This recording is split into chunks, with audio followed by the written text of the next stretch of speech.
ফ্ৰান্সৰ কান বুলি কয় এইখিনি ঠাই, কান ফিল্ম ফেষ্টিভেল চলি আছে তাত আছোঁ। কাৰণ এইকেইদিন ইণ্ডিয়া পেভিলিয়নত ভাৰতৰ বিভিন্ন ঠাইৰ বিভিন্ন অভিনেতা অভিনেত্ৰী লগ পাইছোঁ।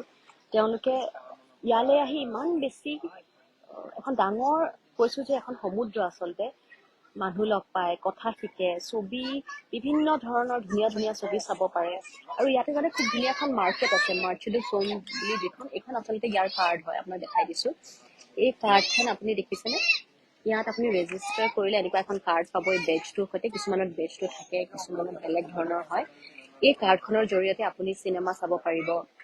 আপুনি সেই মাৰ্কেটত গৈ ধৰক নিজৰ যদি কিবা ছবি আছে তাৰ বিষয়ে যদি বিক্ৰী কৰিব খোজে বা কো প্ৰডাকশ্যন মানে বিদেশী ছবিৰ লগত যদি আপুনি বিদেশী প্ৰডাকশ্যনৰ লগত যদি আপুনি গৈ কাম কৰিব খোজে, বিভিন্ন সুবিধা আছে। এইবোৰ আচলতে আমি তাত থাকিলে গমেই নাপাওঁ। মই অকণমান ইণ্ডিয়ান পেভিলিয়নটো দেখাবলৈ চেষ্টা কৰিম, য'ত আচলতে আমাৰ গোটেই ভাৰতীয় মানুহখিনি আহি বিভিন্ন ধৰণে লগ হয়, চিনেমা চাই আহি অকণমান ইজনে সিজনৰ লগত কথা পাতে। আৰু সেই পেভিলিয়নটোতেই নিজৰ নিজৰ সকলো দেশৰে পেভিলিয়ন আছে, অকণমান অকণমান ঠাই।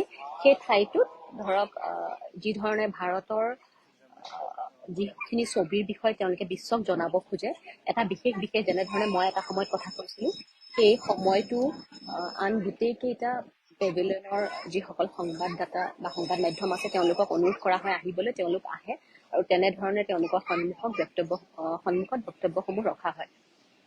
মোৰ সৌভাগ্য যে মই শংকৰৰ বিষয়ে 10 মিনিট ক'বলৈ সুযোগ পালোঁ, লগতে স্ক্ৰীমিং বাটাৰফ্লাইজ বুলি যিখন নতুন তথ্যচিত্ৰ, তেনেধৰণে স্ক্ৰীমিং বাটাৰফ্লাইজৰ পোষ্টাৰখন ৰিলিজ কৰিলোঁ, ট্ৰেইলাৰটো ৰিলিজ কৰিলোঁ। ইয়াত সেইখিনি ৰিলিজ কৰিব পৰাটো বৰ ডাঙৰ কথা, কাৰণ এওঁলোকে এটা মিনিট এটা মুহূৰ্তৰ হিচাপ বৰ ধুনীয়াকৈ লৈ থয়। মানে কাকো ধৰক যদি 1:15 এটা কিবা এটা অনুষ্ঠান শেষ হ'বলগীয়া আছে, তো 1:15 শেষ হ'ব। আপুনি কি কথা ক'ব আগতীয়াকৈ তেওঁলোকক জনাব লাগিব। আপুনি ধৰক ইচ্ছা কৰি, আমাৰ কেতিয়াবা হয় যে ভাষণটো দীঘলীয়া হৈ যায়, ইয়াত তেনেকুৱা নহয়। আপোনাক যদি সময় দিয়া হৈছে 2 মিনিট, সেই 2 মিনিটৰ ভিতৰত শেষ কৰিব লাগিব। 2 মিনিট হৈ যোৱাৰ লগে লগে তেওঁলোকে থেংক ইউ বুলি ক'ব আৰু আপুনি সিমানতে সামৰিব লাগিব।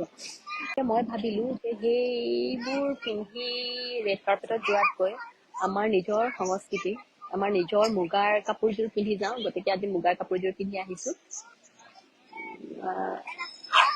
মই বিচাৰোঁ গোটেই বিশ্বখনে আচলতে অসমক অসমীয়া হিচাপে চিনি পাওক।